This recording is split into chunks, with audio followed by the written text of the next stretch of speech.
Okay, just in case some of you are wondering or happen to ask, I'm going to give you a quick view of the tools that I've brought with me up here to build my new camp with. So I've got them laid out here on my new bed, so let's take a look at them. All right, there's all my tools laid out on my new raised bed, and I've placed my pack over there so you can see what I carry everything up here with. So I'll start on the left side here and give you an idea of what I got. This is a Z Commander Alpine Z Commander pack. It's got the aluminum frame. Very nice pack. Has the bottom that folds down off of it. The pack actually comes off the frame, and it comes with extra straps where you can just haul meat. If you're a big game hunter or any kind of load, you can put a basket on there, make it a basket pack, whatever you want to do. So that's the pack I carry everything in. And there's my Kuxa hanging on the front, some carabiners for extra equipment. It's a pretty nice pack. I'll do a review on it sometime. All right, tools. This is my Condor Parang. I can't think right now which one it is. Mini Parang, Dooku Parang. That's it, the Mini Dooku Parang. So that's the Parang I carry with me. And here's my belt system. Starting on the left, I have a belt carrier for both my fire rods, and it has a loop at the bottom if you want to hang something off of that. Next one in line is my LT Wright Genesis. This is my HB Forge medium camp tomahawk. I think they call it a pole axe because it's got a hammer back on it. And this is my tinder pouch where I carry a little bit of fat wood and some dry tinder to start my fires. Here I have a Self-Reliance Outfitters PKS forest knife. My Condor Bush Lore, Old Faithful. She's the one I started with, and you know, if you don't mind sharpening knives, really hard to beat. She's a real comfortable knife, and if you keep it sharp, it'll do anything the rest of them do. This one's been with me since I've started. And then I have another fold-down pouch for gathering tinder or whatnots. And the belt that I have them hanging on is the double-hold belt you can get on the Bushcraft store in England. I ordered their belt. So, and all the rest of this stuff, I honestly can't remember where I got some of it. I'll look it up maybe and put it down in the comments below. Up here, I have a pouch, wax canvas to carry my axe and my folding saw, which I'll show you here in a second. The strap I also ordered from someplace in England. I should have had all this stuff recorded. I apologize for that. And sometimes I just come up there with that and my knives. This time I carry it on my backpack and strap it down, but always have them with me. And over here I have my Boreal 21 folding saw and my Husqvarna carpenter's axe. The Husqvarna I got with my Condor Bush Lore when I very first started at my other camp down on the river. So it's been with me a long time. Very good axe. No problems with it. No problems with any of these tools, honestly. Great set of tools. I know a lot of you are probably thinking, well, good Lord, that's overkill. Well, you know what? To each his own.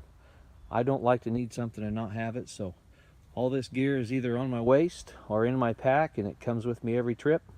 Maybe when the camp's done and I'm not building, then maybe I'll cut back and not bring as much. But for now, all this comes with me every trip. And a lot of times I just leave it in my truck so it's with me all the time. So those are the tools that I use. One other comment, I know you can probably hear me pretty good right now, but in the scene of building the bed when I was talking, if you can't hear me, I apologize. I don't have a microphone yet.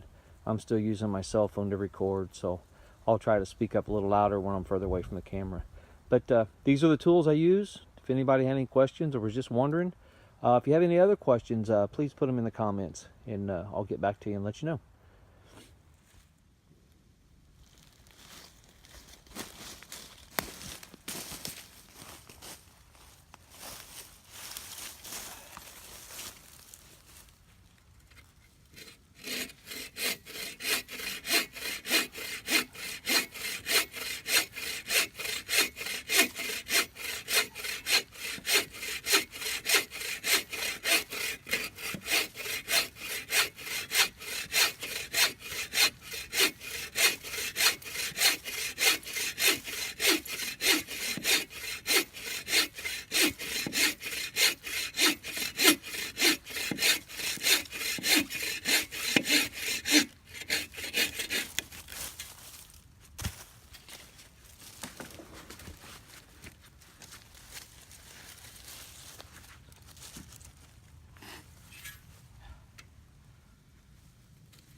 Hello YouTube world, welcome back to part 2 of building my bush camp.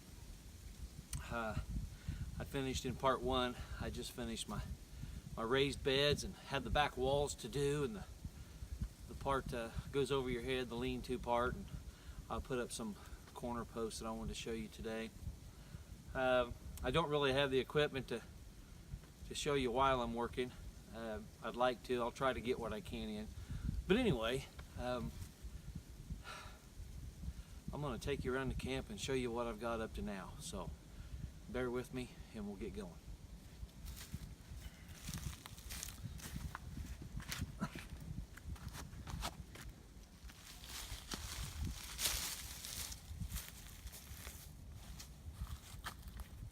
After my raised beds, I put the walls up behind them. Started out with just 2 stakes on the ends. When I got the walls finished and built, I didn't like how they wobbled a little bit. I know I'm going to tie in with my lean-to, but I just didn't like it, so I added 2 sets of inner stakes, and it really stiffened it up quite a bit. And then after I get lashed in with the top, we'll be plenty strong enough. So I'll give you close-ups how I tied these in. Bear with me a second. Okay, here's my 2 sets of stakes on this end that I was telling you about. And I just stacked the logs, just, you know, regular stack. It's kind of hard to find large ones that are dead and down, so I had to do a lot of walking.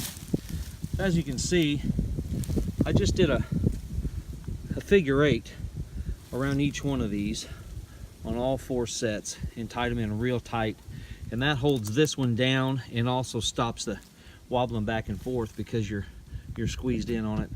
And the way I'm going to do my lean-to posts is I cut a straight notch here and then angled this backside, and that way I can wrap around the limb and then come around this top one right here and really lash that in tight so it's not going to go anywhere. So that's how I did that. I'll just give you a quick walk around here. You have to excuse the tree here. I'll just give you a quick look-see how it looks from behind. Come around the end. Oh yeah, I cheated today. I'm not really bushing it. See, I brought my Pepsi with me. I've been having some blood sugar trouble. I was so out of shape when I started this project that I'd get real weak and shaky and my sugar would drop out. So what I've done is bring a Coke with me, usually in a bottle, but today I brought my fountain drink. But I'm getting better. The last couple times I've been here, I haven't had a problem with it. I guess I'm getting in a little better shape climbing these hills. But anyway, I cheated. You can see the first 2 end posts I've got on that small bed. My large one here, it's probably a full-size bed, as you so to speak. I've already got all the timber on this one, but they're not tied in. Again, what I've done to tie those in is I've notched them here and here to give my bank line a place to go into and really bite to pull those in tight. And that's just the top of it. I'll go around and give you a quick view of what it looks like from the front, about where the fire pit's going to be. Can't wait to get that started. It's still a little chilly up here. It's really windy today. Let's see if I can back up here without falling down the hill again like I did the other day. Okay, that's what it looks like from a small distance. I'm probably 20 feet from where the fire pit will be. But that's what it looks like. I've got a good start on it. I'm real excited. I didn't get this far on my one down at the river, but I went about that one all wrong and backwards. I tried to build the lean-to first and then the bed, and didn't have enough room to really work in there and got discouraged and just kind of slowed down. And I spent a year down there. I've only been on this one. This is only my 6th or 7th day up here, and this is what I've got done so far. Sorry if the camera's shaky. I'm trying to hold it. I don't have a tripod yet, so I'm trying to get my glove off here so I can zoom in a little. There we go. I've just got some scrap pieces of lumber laying up here to dry out, and my axe is laying there, and my reel saw. And then there's a view at the other bed. I'm getting ready to start putting the top on it, And there's a little tree where I hang my backpack and my burial shirt. So that's how far I've got. When I get this done enough where I can actually spend the day out here and not have to actually work, just start a fire, I'll go over some of the tools and the clothes and stuff and the story about my boots I had to buy. I'll go over all that with you. But before I sign off on this section, I'll just give you a little panoramic of what I see all the time. It's really pretty down here, and I know cameras don't do it justice. You can't see down in the bottoms very well, but I can sit down here and just see for miles over the hilltops. I mean, it is just absolutely gorgeous down here. I just love it. Yeah, I don't know where my little buddy wandered off to this morning. He's probably around here somewhere if I look for him. Let's see if he's over here. There he is. Shadow. Hi, buddy. Take a nap? We'll go ahead and let him sleep. Okay, folks, let me get a little bit more done. I'll come back with you and get you caught up as soon as I can.